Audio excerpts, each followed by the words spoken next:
welcome to Taman Rama Intercultural School, Bali. My name is Mr. James Bird. I'm the academic coordinator for our secondary program here, and I want to talk you through the three stages of the Cambridge secondary pathway. We begin in year 7 and 8 with Cambridge Lower Secondary, and at this stage of the program we are developing key skills in English, in mathematics and in sciences. And in addition, we are also exposing students to all of the subjects that are on offer later on in the program in the IGCSE years of year 9 and 10. Students take an assessment exam called Checkpoint at the end of year 8, and that helps give feedback to teachers about the strengths and weaknesses of the students, and also helps them with their selection of their IGCSE subjects in year 9 and 10. In year 7 and 8, we usually have, at the beginning of year 7, we usually have one of our classes coming up from our own year 6 in Cambridge Primary, but also year 7 is a big intake year for me, because I accept students from lots of other SD and primary schools across Bali, and so we really do have a new intake of students coming into year 7. We aim to have 2 classes in year 7, and we mix everybody up and have mixed ability classes in year 7. But as they progress through the program, we differentiate between those who are really first language learners and those who are second language learners. So by the time we get to year 8, we have a first language class and we have a second language class. At the end of year 8, students make with their parents and consultation with teachers, they make important decisions about which IGCSE subjects they wish to study in year 9, through year 9 and year 10, and which subjects they want to take international exams in. English and mathematics are compulsory subjects, but then students choose between science subjects, business and commerce subjects, social and humanities subjects, or art and language subjects. Now they can have a good combination of those, but generally these are the 4 pathways that we offer at our school. Business is very, very popular, science is very, very popular, with the highest number of students choosing the business pathway. You choose your subjects, you study through year 9 and through year 10 of the Cambridge syllabus, and exams come in the second semester of year 10. They come from Cambridge, UK.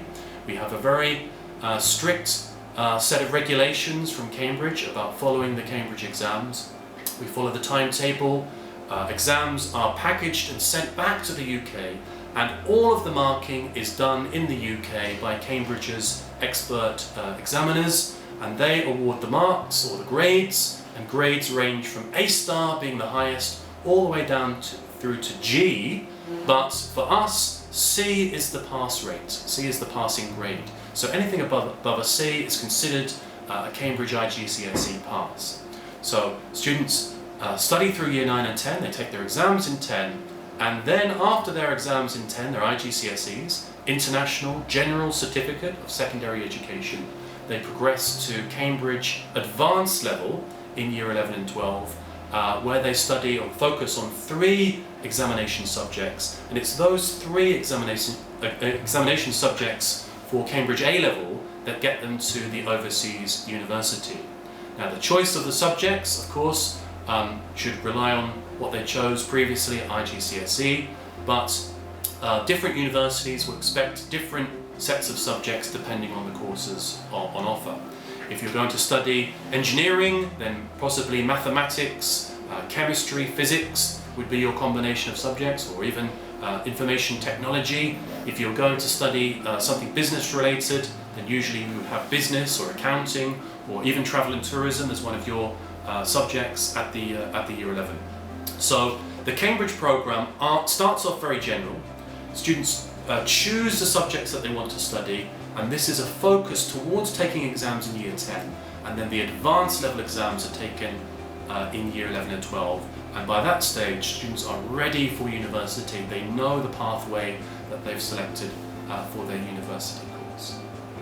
At the year 9 and 10 IGCSE level, Cambridge offer about 70 different subjects, and it's up to schools to choose which subjects they offer within the curriculum. We offer 21 different IGCSE subjects, and generally we have 4 pathways that students can choose at the beginning of Year 9. We have maths and science subjects, so all 3 sciences are represented: biology, chemistry and physics.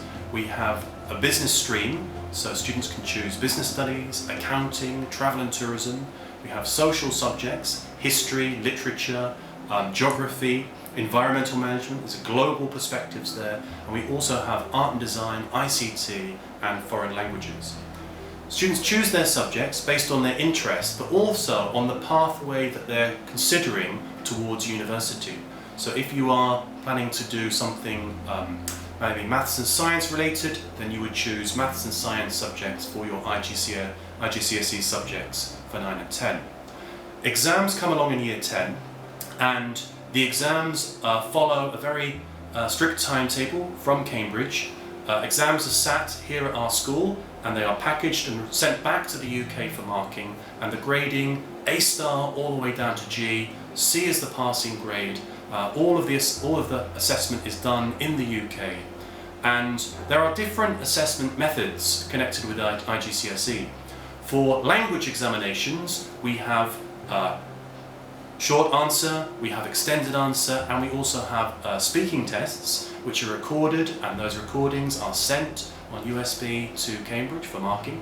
For art and design, we have practical exams and coursework that's sent to Cambridge. For science subjects, our biology, chemistry and physics, we have practicals that are done in the science lab. And for ICT, information communication technology, we have 2 practicals which are done in the computer lab, and the results are downloaded and sent to Cambridge. Cambridge, as I say, have a variety of different assessment methods, and as students progress through the programme, certainly towards AS and A-level, advanced level, then the point of view of students, their personal ideas and opinions are heavily considered.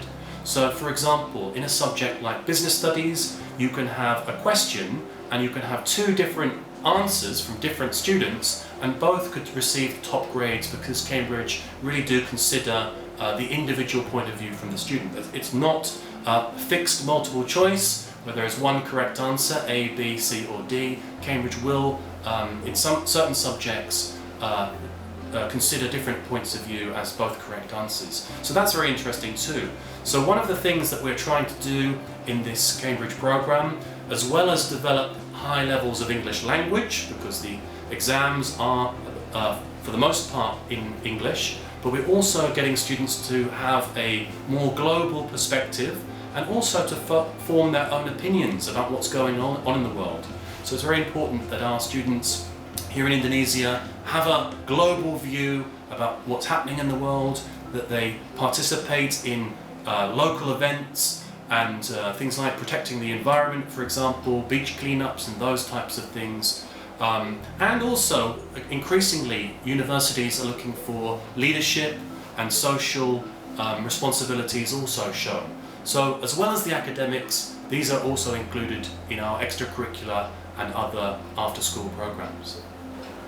After Year 10, students take Cambridge AS and A-level subjects in grades Year 11 and Year 12.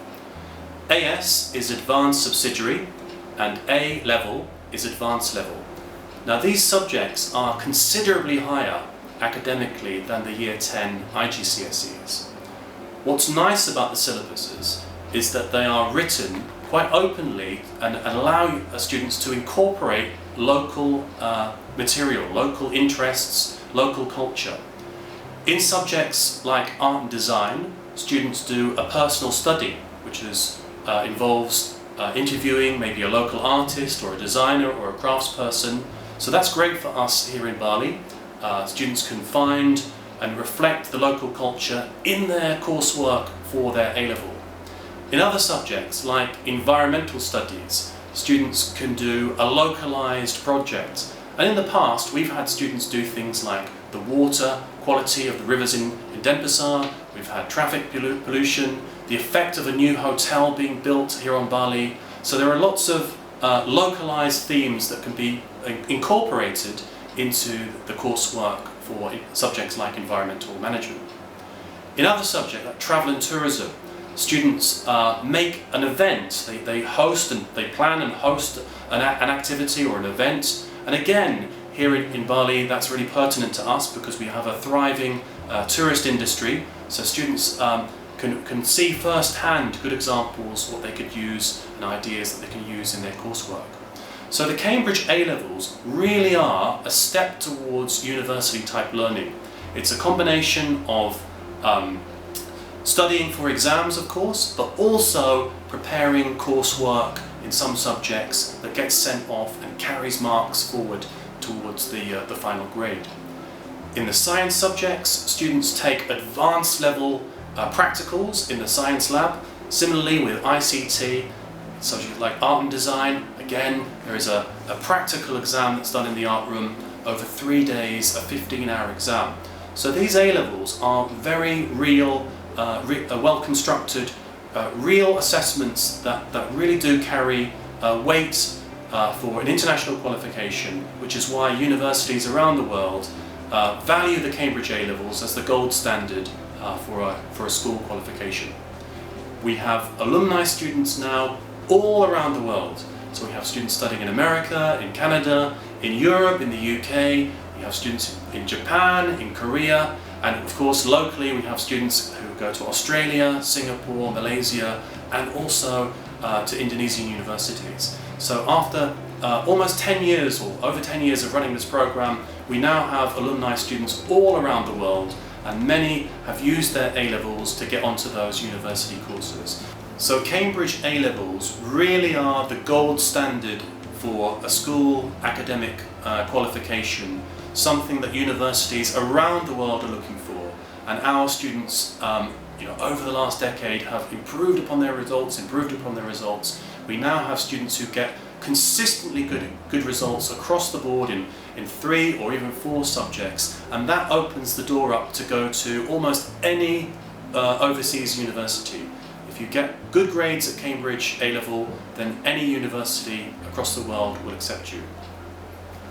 Increasingly, universities are looking for students who are good all-rounders, not just academic, but also students who are involved with school activities, who can show leadership, who can show social responsibility, which is why school isn't just about academics. We want to encourage our students to participate, to get involved with school events. We celebrate all of the religious holidays here in Indonesia and all the national events, flag hoisting, Mahatma Gandhi's birthday, other cultural events, Kartini Day, etc. And these are important calendar events for our students. We encourage our students to get involved, to help their teachers, to get involved with the organisation of these events too, to show off their leadership. And this is another very important aspect of schooling. Other students represent us at competitions and also academic competitions and sporting competitions, and this is equally important in the lives of our students. So academics is one thing, but increasingly the non-academic and the participation in school events. And I think it's very important here at our school that we're offering an international curriculum, but we do very much value the values that make up the country, the Pancasila, the respecting one another, the unity and diversity, as well as Mahatma Gandhi's teachings on non-violence. All of these things add to the ethos that is Taman Rama Intercultural School Bali. I'd like to use this opportunity to say a big thank you to all of our parents and guardians for your support and loyalty throughout these really challenging times. Whether you're a new parent to Taman Rama School or an existing parent, we thank you on behalf of the teachers. I thank you wholeheartedly for your support. It's challenging, of course. We've moved to an online teaching and learning system. I hear lots of feedback from parents about the challenges that they have at home. Lots of students missing the socialisation of school, of course, and their friends. We miss you too. We hope we can all get through this safely together. We hope we can return to schooling very, very soon. We thank you for your patience and we thank you for your support.